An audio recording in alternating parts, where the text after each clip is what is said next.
Bem-vindos à nossa aula de missiologia. Iniciamos agora esta matéria, missiologia ou teologia de missões.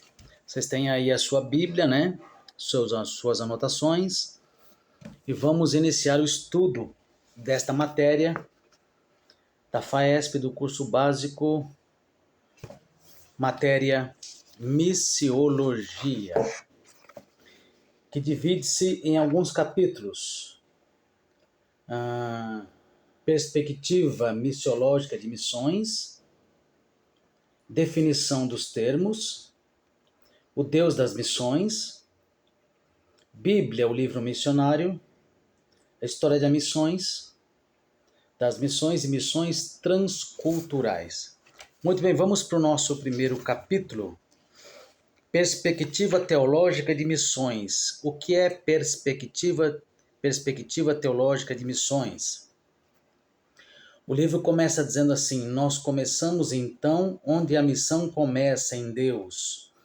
Precisamos de uma teologia de missões, porque teologia é o estudo das grandes disciplinas da Bíblia, não é? A teologia de missões é um estudo organizado que liga com questões que surgem quando o povo da fé procura entender e cumprir os propósitos de Deus no mundo, já antes demonstrado no ministério de Jesus Cristo. Então, vejam, o que é teologia de missões? É a teologia, o estudo das coisas relacionadas a Deus, na perspectiva da obra missionária. Ou seja, precisamos de uma teologia de missões, porque precisamos saber o que pregar, qual é a base da pregação do Evangelho, por que a pregação do Evangelho se faz necessária, qual a base de missões, como se envia missionários, o que os missionários devem pregar. Então, tudo isso está contido aqui em teologia de missões, né? Então, existe uma relação muito íntima entre teologia e missões. E esta relação é fundamental para o cumprimento do propósito dessas partes que envolvem vidas, né? Das partes envolvidas. A igreja precisa entender qual o seu papel na obra missionária. Por isso é importante estudar teologia de missões. Vocês têm um livro aí, nós vamos ler a partir do capítulo 2. Definição dos termos. Missiologia é teologia de missões. Missiologia e sua importância. Qual é a importância de missiologia? É para aprendermos o que aplicar em missões, como realizar a obra missionária e o que pregar na obra de missões. Definindo alguns termos: missão e missões. A igreja realiza missões, porque missões é tudo que a igreja faz: escola dominical, culto ao ar livre, discipulado, culto de doutrina, culto de ensino, culto público. Todas as obras que a igreja realiza estão no campo das missões. A igreja pode fazer missões de várias formas, mas a igreja não faz missão, porque missão ela é de Deus, ela pertence a Deus. O único que realiza a missão é Deus. Que missão? A missão de reconciliar o homem com ele mesmo. Essa missão é de Deus. Então a grande missão pertence a Deus. Ele é o encarregado de realizar esta missão. É dele o direito de realizar a missão. Ele permite que a igreja participe desta obra, desta missão, atuando de várias formas, né? De várias formas. Adorando, que é o primeiro ponto da missão da igreja, discipulando, evangelizando, realizando comunhão entre os membros, né?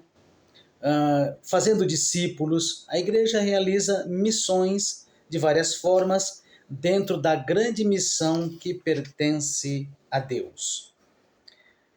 Aqui é uma definição entre evangelização e cristianização. Evangelização é a obra de pregar o evangelho.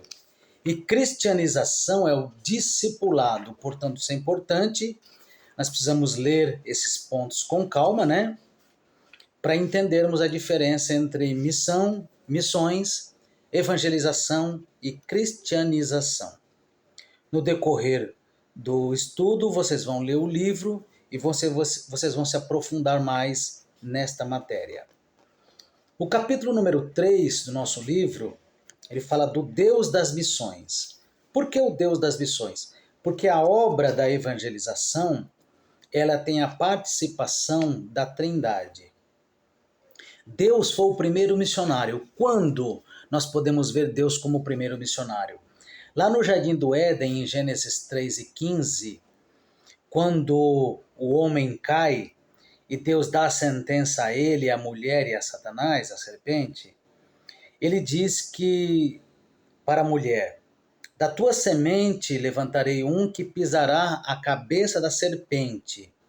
Ele lhe ferirá a cabeça e tu lhe ferirás o calcanhar.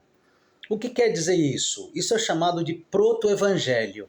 É a primeira proclamação do evangelho feita pelo Senhor Deus lá no Jardim do Éden. Significa que o filho, o descendente de Eva, a semente de Eva, feriria a cabeça da serpente. Em que momento a descendência de Eva, a semente de Eva, feriu a cabeça da serpente? Na cruz do Calvário, Jesus feriu de morte a cabeça da serpente, a cabeça de Satanás, e ali ele triunfa sobre o inimigo, mas não sem passar por todo o sofrimento. Então a mordida no calcanhar é o sofrimento de Jesus Cristo na cruz e a sua consequente morte. Portanto, esse é o cumprimento, a interpretação daquele versículo. Tu lhe ferirás a cabeça e ela lhe ferirá o calcanhar. Ou seja, a semente de Eva, que seria Jesus Cristo, descendente de Eva, feriria a cabeça da serpente, e ela, a serpente, lhe feriria o calcanhar, que foi a morte de Jesus Cristo, o seu sofrimento, que antecedeu a sua morte na cruz do Calvário. Então, por isso, Deus é chamado de o primeiro missionário. Deus enviou o seu Filho para resgatar a humanidade. Então, Jesus Cristo é o maior exemplo missionário, porque Deus estava em Cristo reconciliando o mundo consigo mesmo.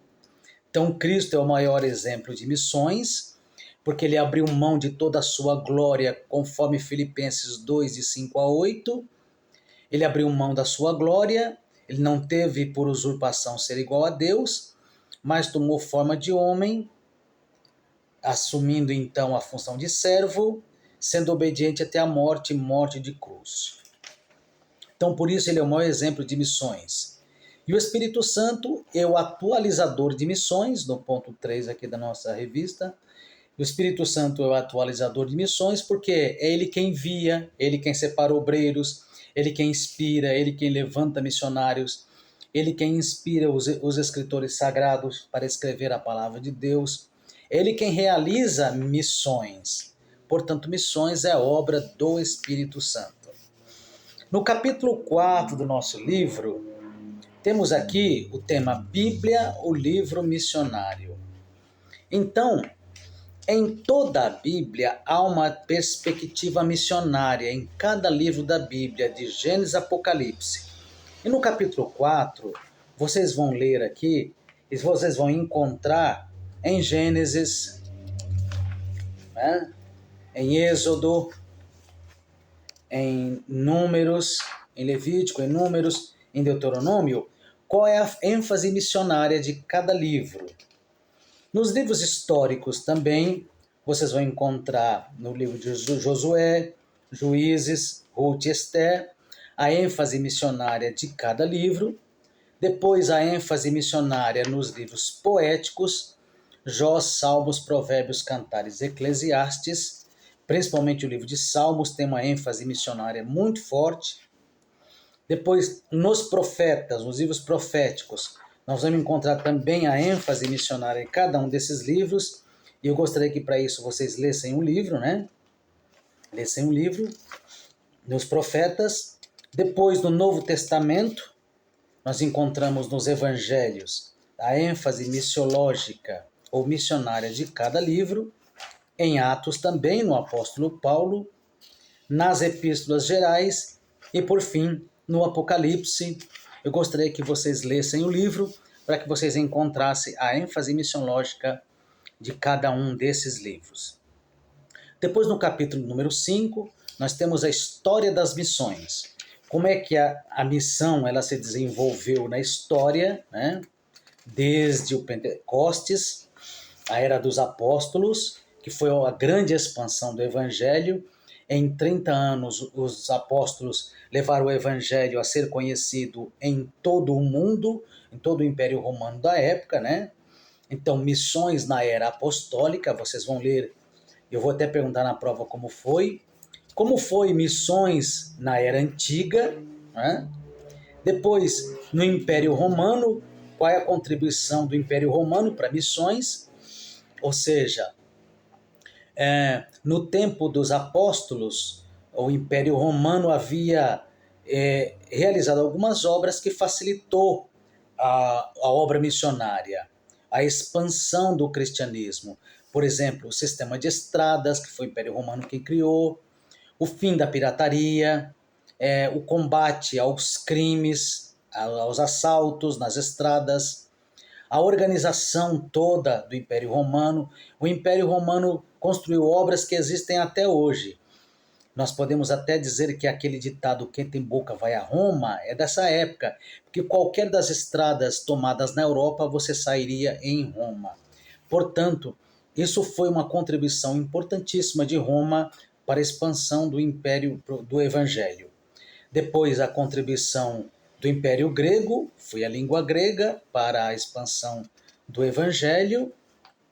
Depois, nós vemos a conversão de Constantino e as missões.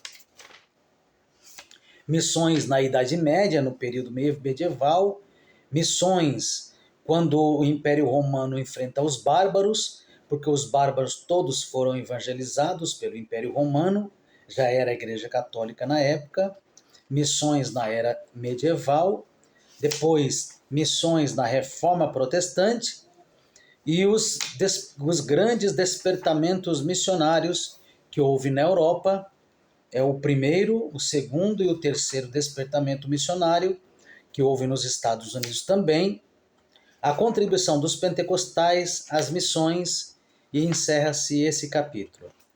Depois, o 6º capítulo, ele trata de missões transculturais, né? Falando de antropologia, ou seja, como o evangelho deve se comportar diante da cultura de cada povo. Todos os povos têm a sua cultura, mas aqui, no capítulo número 6, o autor trata do tratamento que o evangelho, o cristianismo, deve dar às diferentes culturas. Que, por exemplo, há povos em que a cultura deles é ter várias mulheres, há povos em que a cultura deles passa pela dança, há povos em que a cultura deles é usar aquelas saias compridas como os escoceses, chamado kilt. Como é que a igreja deve agir diante dos costumes de cada povo? E o evangelho, como deve ser pregado para cada uma dessas nações? E por fim, temos a transculturação, que é uma adaptação do missionário que vai a campo para conhecer a cultura de cada povo. O missionário não pode simplesmente ser enviado para uma determinada nação, porque ele corre o risco de chegar lá e infringir alguma lei, algum costume, ofender os costumes de cada povo.